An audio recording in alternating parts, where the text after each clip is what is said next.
is the end, beautiful friend. This is the end, my only friend. The end of our elaborate plans. The end of everything that stands. The end, no safety or surprise. The end, I'll never look into your eyes again. Any guests in my home, or anything, I want to make sure that they're comfortable and they're not just, eating a little bit. But I want them to, make sure they're full and happy and satisfied. Trendy, slow food aficionados, fussy dieters, there's nothing for you. With recipes that use ingredients like Velveeta, cream of mushroom soup, and instant pudding, the Ron Paul Family Cookbook celebrates one-pot efficiency and thrift. In a Ron Paul administration, you might find the first family sitting down to King Ranch chicken, which is made with Doritos. Carol Paul, the wife of presidential candidate, hopeful Ron Paul, is listed as being in serious but stable condition in a Houston hospital. That, according to the Associated Press.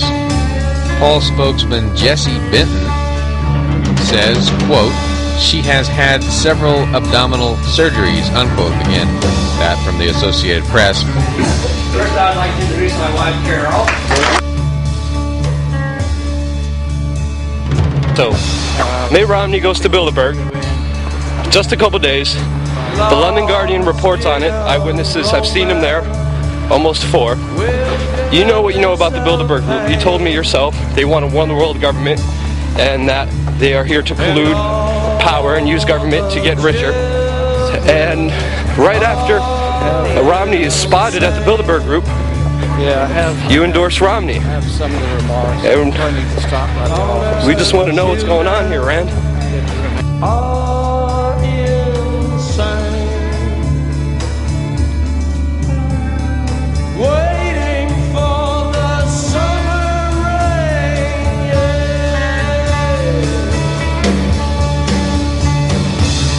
Anyway, the implication is that Ron Paul says he likes the Founding Fathers, but he only picks and chooses from them. Well, to a certain extent, how could you not? The Founding Fathers are not some homogeneous blob who all believed the same thing. They believed in mutually contradictory things. Some of them believed you could be thrown in jail, rightly, for criticizing the U.S. president. Others thought that that was unconstitutional. How could you hold both opinions at once? You've got to pick and choose among those. I mean, don't forget, after all, as Kevin Gutzman reminds us, Aaron Burr, who was one of the important Jeffersonians of his day, shot Alexander Hamilton dead.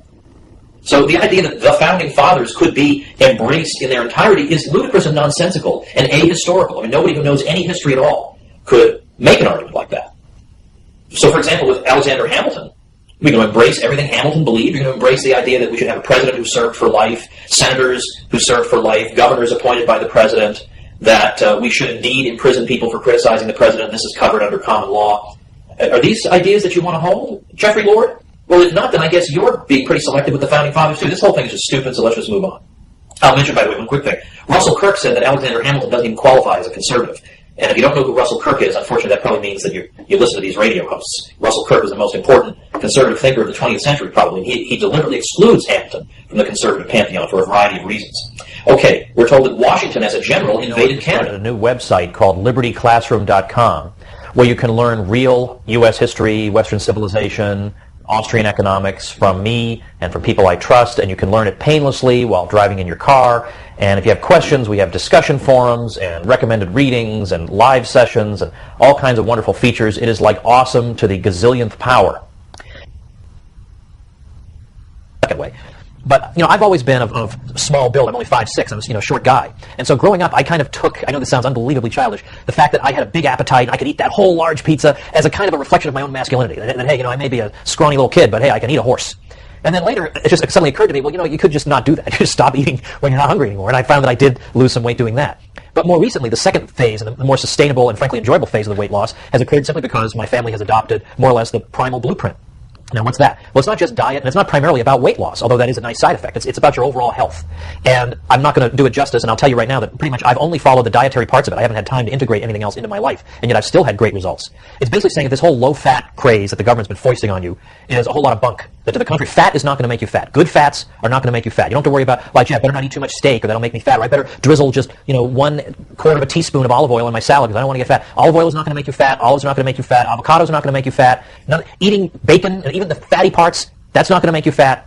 And basically what you're going to want to do is cut just a few basic things out entirely, allowing for some deviations. And I'll admit, I deviate when I travel. It's not the end of the world. There's an 80-20 rule in this, that as long as you're 80% faithful and your body's resilient, you'll be okay. But you're going to have to cut out things that right now you think you can't live without, and that there are no substitutes for. Like potatoes. Sweet potatoes are all right, but potatoes, bread, the pasta, the things like, grains in general, sugary stuff, like the sugary drinks and all that. And you think you can't live without this stuff, but you can, because there are alternatives that are much better tasting anyway. Under the Primal Blueprint, you can eat all you want of meat, fish, fowl, eggs, fruit, vegetables, nuts, and seeds. Now, you might want to be a little bit easy on the fruit. And it's not paleo. Paleo cuts out dairy entirely, too, whereas a Primal Blueprint does not.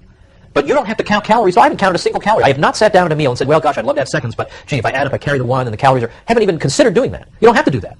So why torture yourself on some crazy, low-fat, high-carb, awful, hamster on a wheel kind of strategy where you're constantly in the gym for 3 hours on an exercise bike, and then you go eat pasta, and then you go back on the exercise bike? There are alternatives. You think there are things you can't give up? Give it a shot. Give it a month. You can do anything for a month. People have done all kinds of crazy things for a month. You can give this a shot. So I want you to check it out if you're interested. I made up a page on my site, as I always do, tomwoods.com/primal.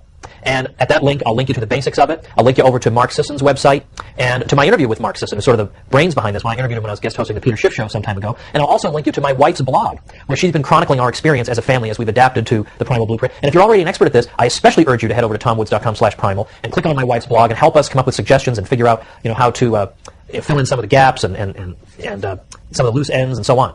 So that's the secret, everybody. You can eat as much as you want. You don't have to worry about a thing. Just cut out the bad stuff that the government tells you should eat 6 to 11 servings a day of, and you'll be in great shape. March 1st, 2012. So here we've got another video about Mark Sisson. Now this is nothing personal against Mark. None of my videos are intended to be personal. This is just my comments and criticisms of these low-carb, high-fat, animal product-based diets that we see cause kidney issues, heart issues, etc. So this is my comments and criticisms I'm putting in this video. Nothing personal against Mark. I think he's a great guy. So first criticism, we have this graph here, and it's called the Primal Blueprint curve. Now if we look here, it says insidious weight gain, and it has along the side grams of carbohydrates per day. Now if we look at what Mark Sisson recommends, to burn more fat, he recommends consuming less than 100 grams of carbohydrates per day.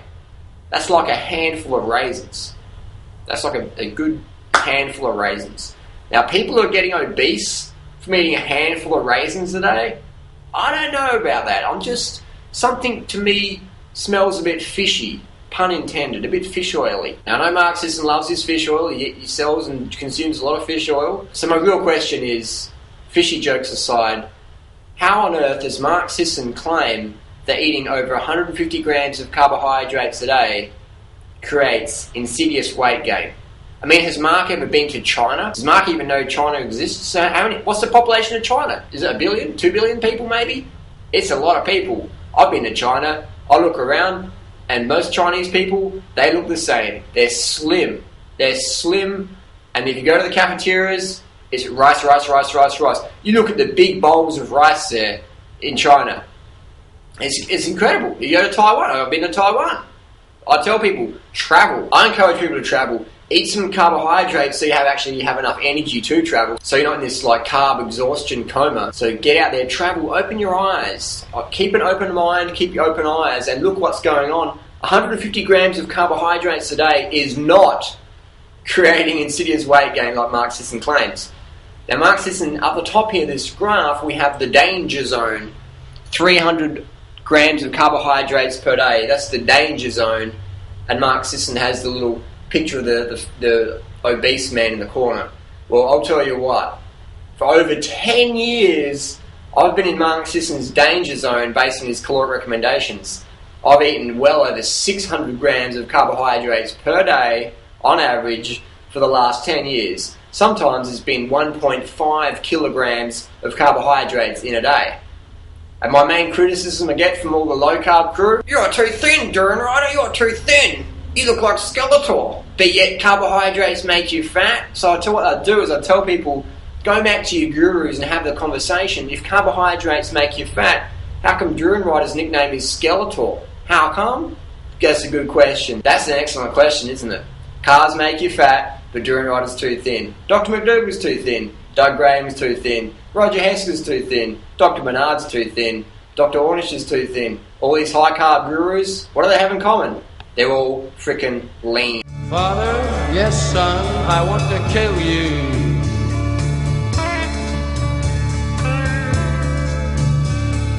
Mother, I want to.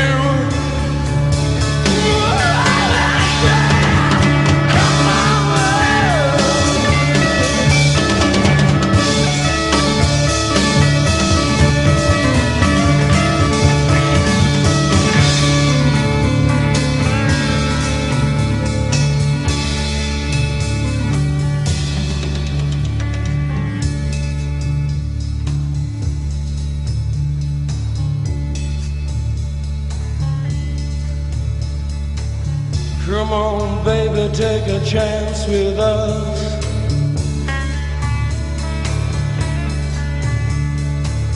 Come on, baby, take a chance with us.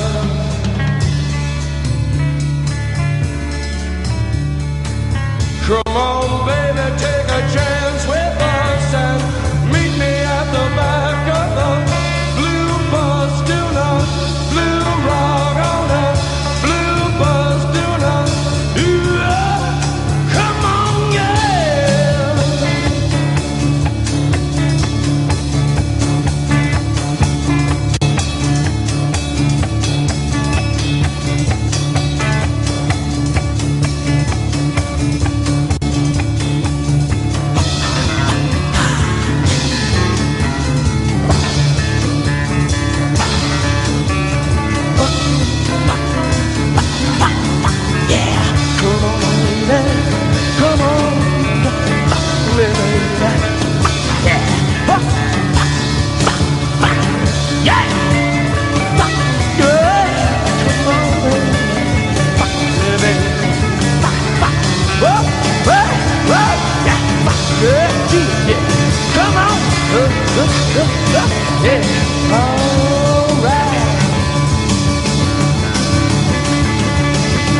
This is the end, beautiful friend. This is the end, my only friend. The end, it hurts to set you free, but you'll never follow me.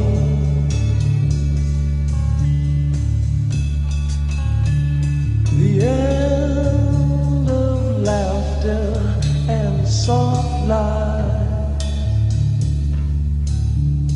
The end of nights we try to die.